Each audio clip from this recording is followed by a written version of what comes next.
دیکھو یوسف علیہ الصلوۃ والسلام کو بادشاہ کی خوبصورت جو عزیز مصر تھا اس کی انتہائی خوبصورت بیوی نے کمرے میں بند کیا اور اپنی طرف زنا کی دعوت دی.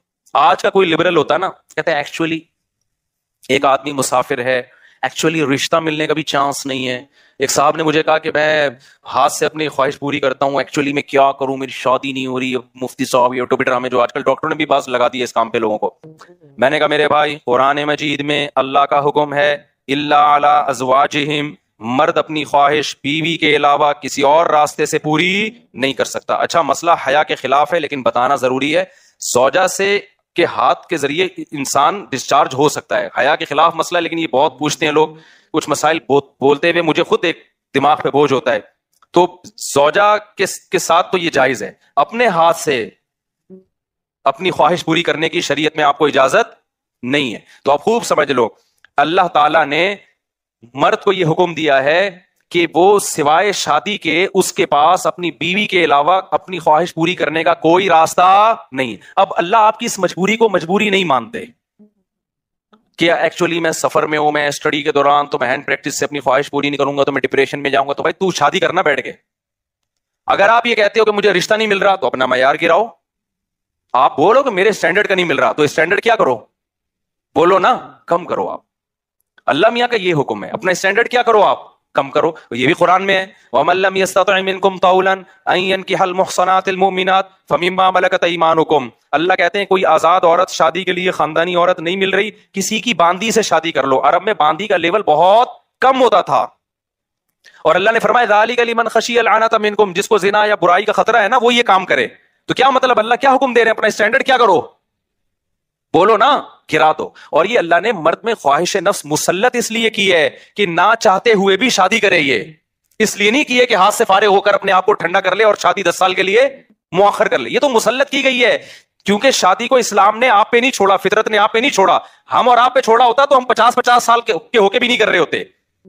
جو کام انسانیت کی بقا کے لیے ضروری تھا نا اللہ نے وہ ہمارے مشورے پہ نہیں. اللہ چاہتے ہیں کہ نسل بڑھے تو اس لیے یہ چیز اللہ نے مسلط کر دی ہے کہ لوگوں سے اللہ مشورہ نہیں لیں گے کہ ایکچولی آپ کو کرنی چاہیے کہ نہیں کرنی چاہیے. اللہ مسلط اتنی کر دیتے آدمی کہتا ہے بھائی میرا دماغ پھٹ رہا ہے, میں برائی کی طرف جا رہا ہوں, میرے پاس کرنے کے علاوہ کوئی آپشن ہے نہیں, تو مسلط ہو جائے. کیوں, اس کا فائدہ کیا ہوگا, مجبور ہو کے آپ نکاح کرو گے, ایک دوسری عورت کو بھی آپ برائی سے بچا لو گے اور دونوں کے ملاپ سے اولاد ہوگی جو اللہ چاہتے ہیں کہ نسل بڑھے. یہ تو فیملی پلاننگ والے کہتے ہیں کہ نہیں بڑھے, لیکن اللہ نہیں مانتا ان چیزوں کو. نہیں آ رہی بات, میرا خیال ہے. تو یہ فطرت نے مسلط کی ہے.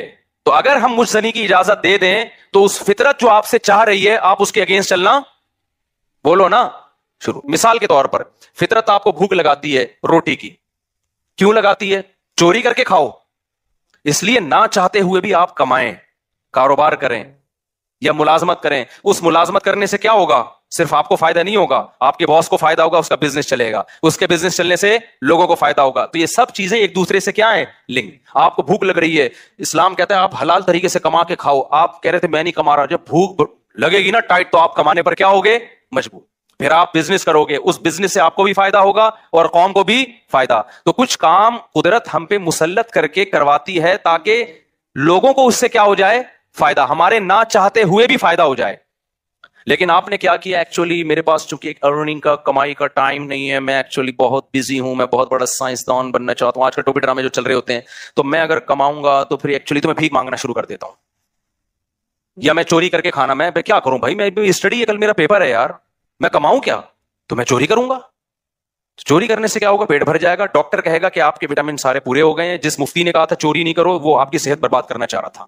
جیسے ڈاکٹر جو مجزنی نہیں کرتے نا, ان کو یہ کہتے ہیں مفتی لوگوں کے چکر میں نہیں پڑو, یہ تمہیں ڈپریشن کا مریض بنا دیں گے, کوئی بات نہیں, اپنے آپ کو ہاتھ سے فارغ کر لیا کرو, اس سے ڈپریشن کیا ہو جائے گی, ختم. او بھائی اس سے اس کی ڈپریشن ختم ہوگی, قوم کی ڈپریشن بڑھے گی, عورتوں کی ڈپریشن بڑھے گی, مرد ان سے شادیاں ٹائم پہ نہیں کریں گے. جیسے بڑھ رہی ہے ڈپریشن, وہ بھی زنا کی طرف جائیں گے, وہ بھی ہاتھ سے, اور جو گند ہماری سوسائٹی میں پھیل رہا ہے اور نسل کی کمی کا ذریعہ بنے گی, بہت سارے سائڈ افیکٹ ہوں گے اس کے. تو فطرت آپ پہ بھوک مسلط کرتی ہے, نہ چاہتے ہوئے بھی آپ روٹی کماؤ, امتحان کو مؤخر کر دو, کیونکہ روٹی کمانے کی فکر ضروری ہے, اس سے دوسروں کو بھی روٹی ملے گی, اس کو بھی بزنس ملے گا. تو فطرت جو بیسک ضرورتیں ہیں نا وہ ہم سے نہیں پوچھتی, وہ ہم پہ مسلط کر دیتی ہے. تو صحیح آدمی ہوگا, صحیح ڈاکٹر ہوگا, وہ کیا کہے گا, یار بھوک لگ رہی ہے نا, پڑھائی کو ایک طرف رکھ, تو ایسا کر, کچھ کما یار, کچھ سائڈ بزنس کر لے, اس بزنس سے پھر قوم کو کیا ہونا شروع ہو جائے گا, فائدہ. اگر فری پھوکٹ میں ملنا شروع ہو جائے تو وہ سارا سیٹ اپ کیا ہو جاتا ہے. تبھی تو میں ان کے خلاف ہوں, یہ جو دسترخوان لمبے لمبے بچھائے ہوئے ہوتے ہیں, امیر غریب کا فرق کیے بغیر کھلا رہے ہوتے ہیں, اس کا نقصان یہ ہے کہ لوگ اپاہج بن جاتے ہیں, پھر ملازمت کرنا چھوڑ دیتے ہیں, مزدوری مہنگی ہو جاتی ہے, کیونکہ مزدوروں کو جب فری میں اتنا مل رہا ہوتا ہے وہ کہتے ہیں اب ہمیں ضرورت کیا. ہاں کہیں ایسے مزدور ہوں جن کی دہاڑیاں کم ہو, ایک الگ بات ہے. تو اب سمجھے اسلام اور دین فطرت ایک ہی چیز کے دو نام ہیں. تو اللہ میاں نے جب حکم دے دیا ہمیں کہ تمہارے پاس نکاح کے علاوہ کوئی راستہ نہیں ہے, تو اٹ مینز اب کوئی راستہ نہیں. اگر کسی کو لت پڑ چکی ہے تو توبہ کرے, عادت چھوڑنے کی کوشش کرے وہ. تو یہاں بھی ہم دیکھو یوسف علیہ السلام چاروں طرف سے دروازے بند, ایک خوبصورت عورت زنا کی دعوت دے رہی ہے. حضرت یوسف ینگ بھی ہیں, جوان بھی, مسافر بھی ہیں, مسافروں کو رشتے ملنا بولو مشکل, لیکن نہ, پھر چاروں طرف سے دروازہ بند. یہ بھی کہہ سکتے تھے جو کہ بھائی اب تو یعنی عورت بھی راضی ہے نا, تو کسی کا دل بھی نہیں دکھا رہے ہم. لیکن شرعی نصوص کیا ہیں کہ لا تقربوا الزنا, کسی بھی شکل میں زنا آپ کے لیے حلال نہیں. حضرت یوسف دوڑے بھاگے, جس حد تک اپنے آپ کو بچا سکتے تھے بچانے کی کوشش. اس کے بعد کیا ہوا, پھر یوسف علیہ السلام جب جو عزیز مصر کی بیوی تھی اس کی جب بدنامی ہو گئی نا, راز فاش ہو گیا کہ یہ اس کی حرکت تھی, تو شہر کی عورتیں کیا کہنے لگی, وقال نسوۃ فی المدینہ امرأۃ العزیز تراود فتاها عن نفسی, کہ دیکھو عزیز مصر بہت بڑا عہدہ تھا, اس کی بیوی ہو کے عاشق کس پہ ہو رہی ہے, ایک غلام پہ عاشق ہو رہی ہے. انا لنراها